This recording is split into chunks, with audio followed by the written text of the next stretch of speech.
Today, I'm going to talk with you about giving your buyer, if you're a buyer, how you can get a second chance. This is actually something that happened to me last week. I had a buyer who looked at a house, wrote an offer, they didn't get it, they were working with another agent, and I don't know if they didn't get good advice, it didn't work out.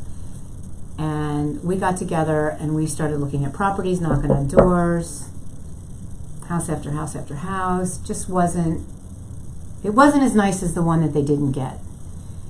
It was actually their idea. And they said to me, Marjorie, let's call those buyers. Let's call the buyers that bought that house. I've noticed that they haven't moved in yet.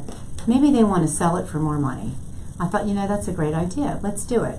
Maybe we get a second chance. We have to pay more money, but it's your dream house. You're going to be there for 10 or 15 or 20 years. It's going to appreciate that much. What the heck? So I called the other agent and I said, hey, we'd like to get this house. We noticed that your buyers haven't moved in yet. Is there any chance that maybe they don't want it and they would sell it for this much more? It was a lot more. And he said, it's a good idea, let me check. So guess what? He checked with the seller and the seller said, we would think about that. That's not a bad idea, let's do it.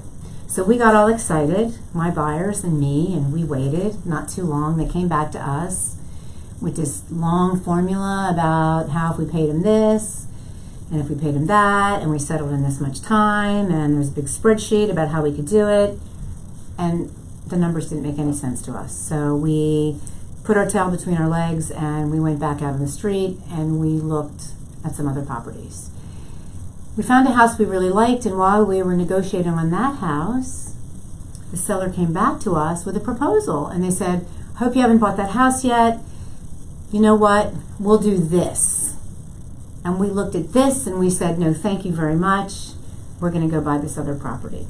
So we wrote the contract on the other property, we negotiated, we got it, we put up a deposit, we're moving forward, we're thinking about where's the furniture going to go, making all the settlement details, and they get another text message from the agent on this other house saying, okay, we'll give you what you want. Is it too late?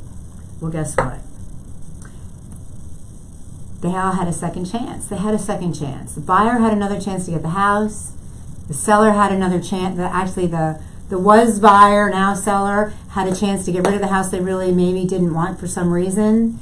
Could have all worked out, but it was too late. So the good news is my buyer ended up with another house that they really like, and the whole situation led them to that property. And I guess the bad news is that the person who could have been the seller was a little too late.